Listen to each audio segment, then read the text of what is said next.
Let's go ba? Anong difference sa role mo from Leia to Sam to Becca?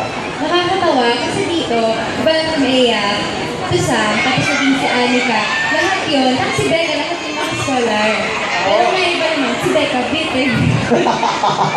So iba na to. So, Ibang iba siya, kasi siya parang malungkot siya eh, dun sa huling relationship niya. Tapos gusto niya lang makamove on, kapag naalala niya, parang ano siya, malungkot siya, nagagalit siya, nag-miss siya. sa experience mo bilang Becca, ikaw ba, ano mo ipapayo mo sa iba pang bilang na nandiyan? May yung ano na lang, yung si Becca kasi parang ito place wala naman palang problema, di ba? Nakakatawa. Yung mga hindi pa lang makakapanood, wala naman talagang problema. Kaya na lang talagang harapin ni Wewe. Yung kung ano man yung problema na kayo nito, ayaw na harapin. So dapat, kung may problema kayo, harapin nyo. Kasi sayang malay nyo, di ba? Mag-workout naman pala hindi eh. Ayaw nyo lang matakakot kasi kayo.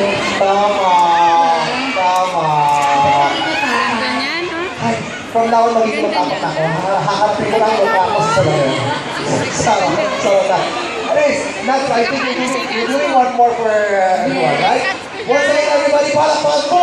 Nadine Lucy!